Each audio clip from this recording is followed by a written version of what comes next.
법화경은 보통 모법 연화경이라 해요. 그래서 이 법화경 지금 보는 책이 구마라지 번역본을 우리나라에서 인용해서 거의 다 법화경 구마라지 번역본이에요. 그래가지고 구마라집이 이게 원래 법화경 원문이 삿다르마 분다리카 수트라예요. 이게 뭐냐면 이게 삿할 때 요게 구마라집은 묘로 번역했고 측법보나 등등은 선이랑 명상 뭐 그런 걸 번역했는데 이게 구마라집본이 우리나라 왔으니까 묘로 번역했어. 제목을 묘법. 그러니까 삿다르마는 법이잖아요.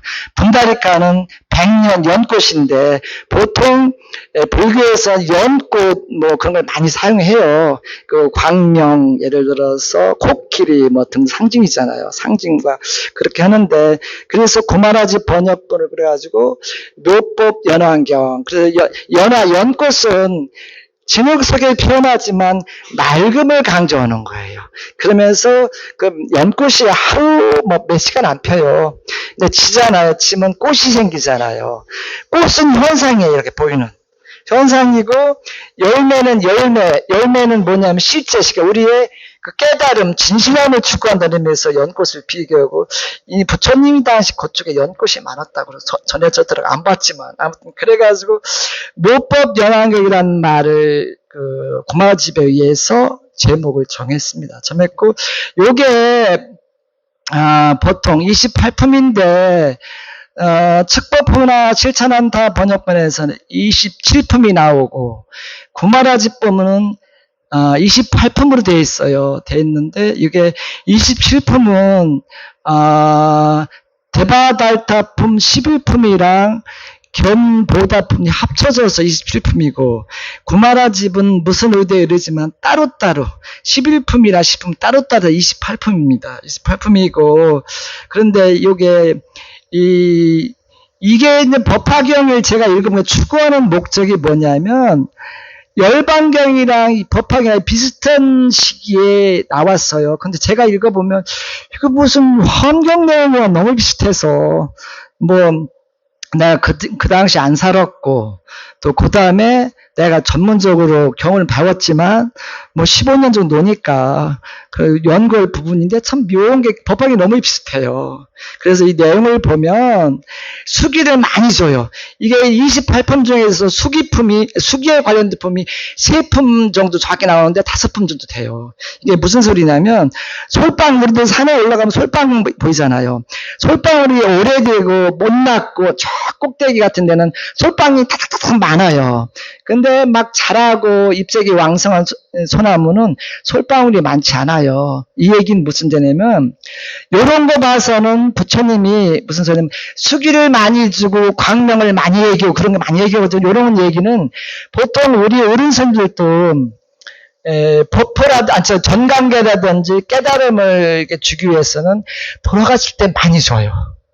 연세가 많을 때 자기 후손들을 이렇게 내기 위해서 그런지 솔방울도 이렇게 보면 꼭대기 막장 그 작고 어설픈 솔방울이 소나무고 솔방울이 많거든요.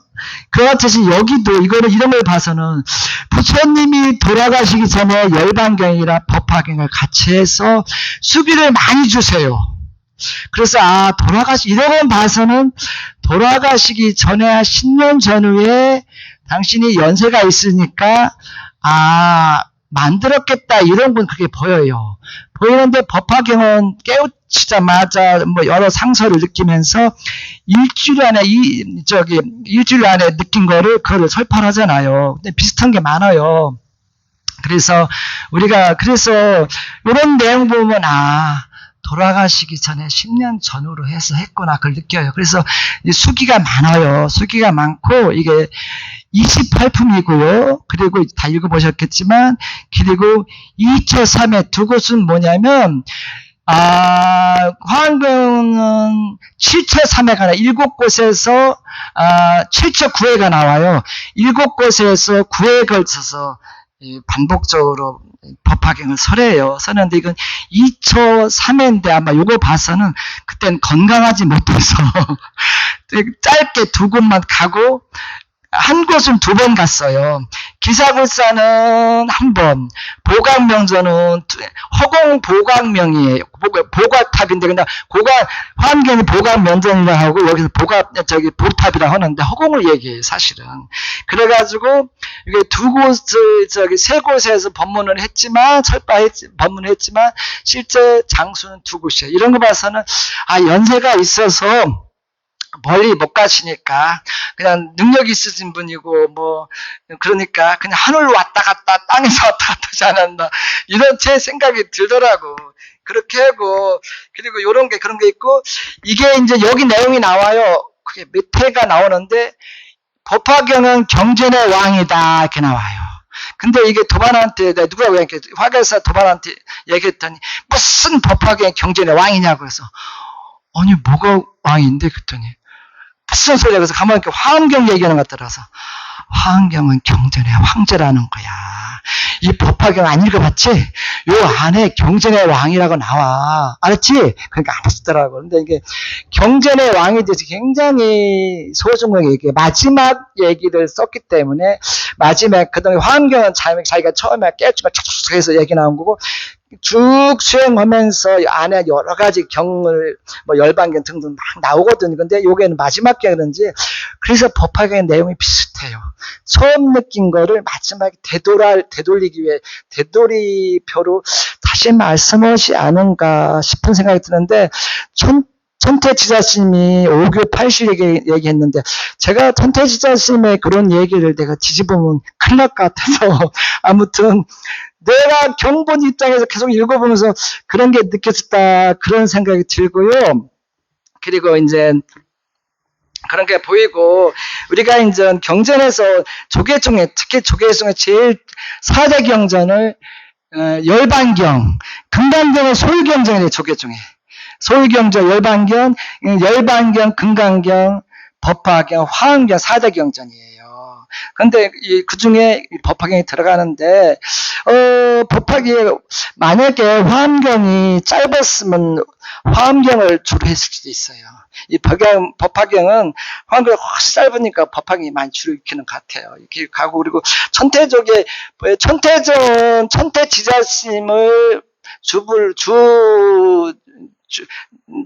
불 아닌 주를 모셔서 천태종이라 하고 예를 들어서 법화종은 법화경을 주로 했었기 때문에 법화종이 그렇게 다 틀려요. 화엄종 있죠. 화엄종을 화엄경을 위주로 했기 때문에 화엄종이라는 거고 알죠? 그렇게 하는데 아무튼 여기는 그런 의미로 쓰여지기도 하고 그리고 요게 제가 아까 얘기했지만 이게 이제 이렇게 구성 같은 게 이렇게 보면 3번에 걸쳐서 구성이 나와요. 뭐냐면 누군가가 몇 번에 걸쳐서 구성을 만들었는데 실제는 법화경이 기원전 전후 한 50년 전에서 만들어진 것 같고 3번의 결집이 들어가서 또 만들어지고 그리고 누군가가 의해서 배대해가지고 28품을 처음에는 소품이 없었는데 소품을 만들어 놓고 마지막에는 우리가 항상 절에 와서 수행하고 그러면 행을 많이 얘기하잖아요. 그래서 보행불 권보살품이라서 마지막에 배되잖아요.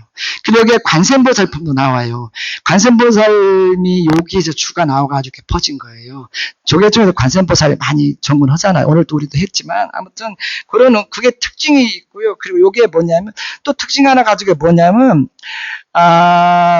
통서와 별서가 있는데 통서는 여시야마 이스북에 똑같이 통서 어느 경이 다 나오는데 별서가 뭐냐면 이 법화경의 설하기 전에 진동을 막 해요. 막 하늘에서 땅에서 진동 막 여러 가지 진동이 한 번에 한동안은 들려오면서 그러면서 이거 설발해가 그게 뭐냐면 실제 부처님이 말씀하시는데 뭐 진동인지 아닌지 모르겠어요. 아무튼 근데 화엄경은 하늘에서 상서가 들리고 진동이 들린다고 나오는데 요거는 요걸 나중 후대에 법화경의 경전의 왕이라는 위대하기 위해서 첨가하지 않았나 이런 생각이 들어요. 그래서 그게 다른 경우가 틀려요. 틀리고 그래서 아무튼 몇 가지 그런 게 있고요. 그리고 이게 이제 여러분들 읽어봐서 알겠지만 경전의 내용은 부처님이 깨달은 내용은 대동소이해요. 소이하는데 부처님이 언제 이것을 설파하느냐에 따라 그 날의 그 상황 시대에게 좀 결부가 돼요. 시대의 결부가 되고, 요 부처님이 법화경을 설할 때는 조금 종파가 많았고 시끄러울 때예요. 그래 나중에는 후대에 한참 지나서는 후대에 내려와서는 대승불가 나오고 막 나와요. 뭐 그리고 나오는데 아무튼 요 그때의 경에 만들어진 것 같기도 하고, 그래서 아무튼 여러분들 법화경이 제가 지금 읽기도 하고 이렇게 하는데 묘한 현상이 많이 지금도 제가 느껴지는 게 있어요. 그래가지고 기도시키면 새벽에 주로 오신 분들은 모르겠어요. 다 서너 명 정도가 지금 다 원성취가 되더라고. 그래서 요즘은 아침에 해고서 결론 났으니까 들어오시는데, 아무튼 법화경을 잘 하니까 좀 묘한 현상이 제가 피부로 느껴지기도 하고요. 그렇더라고요. 그래가지고 여러분들 아무튼 법화경은 부처님이 마지막 열반하시기 전 10년에 걸쳐서 한 경전이니까 아주 엑기스적인 면이 있고, 마지막 자기가 이제 수행하면서 느낀 걸 엑기스로 표현했어요. 그리고 요 1품부터 28품을 배대한 거는 누군가가 다시 맞추고, 서문이라, 이거 정문이라고 그래요. 서문을, 법화경 내용이 좋으니까 서문을 정문이라 해가지고, 더 본문의 내용의 중요한 포인트를 더 확대시켜서 만들어가지고 28품이 됐어요. 그러니까 여러분들 잘 기도를 열심히 하시지만 잘 하시고, 여러분들 나름대로 소기에 소원 성취 있으면 좋겠다 이런 생각이 드네요. 아무튼 감사합니다. 다음부터는 1품, 2품 또 나가겠습니다. 예, 고맙습니다. 네. 네.